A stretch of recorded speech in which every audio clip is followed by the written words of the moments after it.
pink. Think pink when you shop for summer clothes. Think pink. Think pink if you want that kelp that shows. Red is dead, blue is through, green's obscene, brown's taboo, and there is not the slightest excuse for plum abuse or chartreuse. Think pink. G'day gorgeous. So this week I wanted to talk a little bit more about some of the relationship issues that come up, because what I'm focusing on at the moment in the next couple of months of workshops that I'm running here is actually about the relationship component. So the first one being about divorce diva, and the second one being about delectable diva, and what it feels like when you think you've come out of a relationship and not feeling good about it. Or in fact, divorce diva is even for people who aren't happy in their relationship and they're not sure where to go next, or whether they should do anything. They just know that they're really unhappy. And then delectable diva is about you're out of a relationship and you think you're ready for another relationship, but you don't want to make the same mistake again, because it's a very common thing that we do. So one of the things that's actually important to communicate, I think, is about how sometimes even when we think we know what we are looking for in a partner, in another relationship, that we are naturally at a subconscious level drawn to another person for a whole range of reasons that usually we're not even aware of.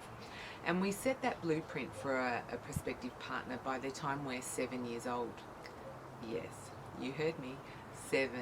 So, and that blueprint is essentially based on the traits of your primary caregivers, or for most people, their parents.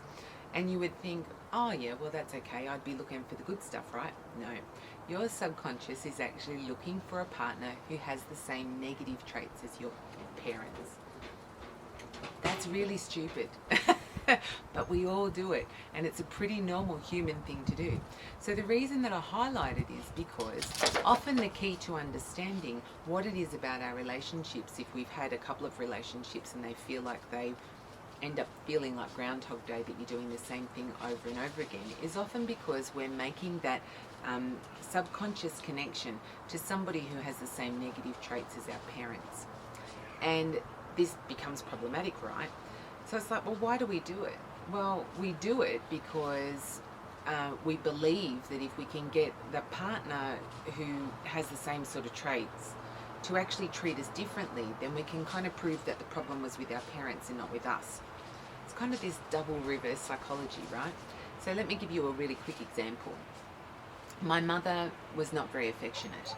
As a result, I was always throwing myself on her and trying to get some sort of level of care, comfort out of her, to the point that I would throw myself on her lap and she'd go, get off my lunch, you know.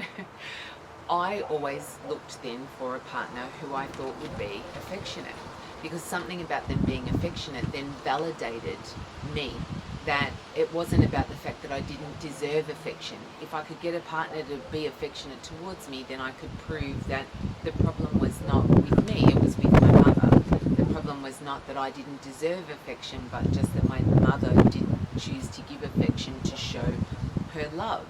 And that's the other thing we talk about, is about knowledge of your love languages.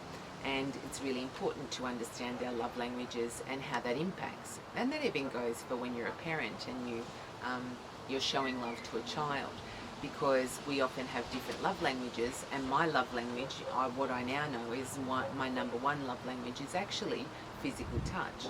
So if I am in a relationship with somebody who is not physically affectionate, I feel ultimately that they don't love me. And also in return, I would show my love language in physical touch. So when I'm with a partner, I'm often that touchy-feely kind of person, because to me, that's what indicates that you really care about somebody. The funny part is that we're often not aware, one, what our love languages are, or two, what we actually want out of a relationship. So exploring that is actually paramount to understanding how you stop repeating the same mistakes, and also to understanding why perhaps the relationship that you've just come out of, if you're looking at divorce, or the relationship that you're thinking of getting out of because you're unhappy, why it makes you unhappy. So I would encourage you, if you've never done it, to go to 5lovelanguages.com and have a look at what Gary Chapman says about love languages. And whenever you have a prospective partner, get them to also take the love language test, so at least that you understand each other in the way that you communicate love. Getting back to our blueprint, the importance of me understanding my blueprint is absolutely key to know why I am subconsciously drawn to some people. Because it's the blueprint that you're actually holding up when you meet anybody, and that's a really important thing to understand in terms of why you're attracted to some people and not to others. It's not just a physical attraction.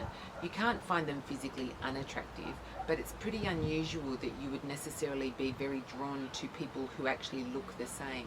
Sometimes you are, but not actually very often. The most interesting part about most people you'll find is that your partners, if you've had more than one partner, you'll notice that there's some commonality to their traits and the way that they treat you. And invariably, the way they treat you reflects underneath it all how you really feel about yourself. Okay, so I hope that was an interesting little snippet about relationships for this week. I will be coming back to talk about a little bit more about how men and women argue, which I told you about in the last vlog. There's a really interesting kind of funny little story about that. Anyway, I hope that was interesting. If it was, you know what to do. Share it with your friends. And if any of you are in Canberra, please remember I've got a workshop running in a couple of weeks about divorce diva. So 3-hour workshop in the afternoon. It's on Eventbrite, so I might actually put a link below as well. Okay, see you later, gorgeous. Pink for cheeks and pink at your lips, pink for shirts and all of your slips, just a touch of pink at your knees, and if you please, what? Pink should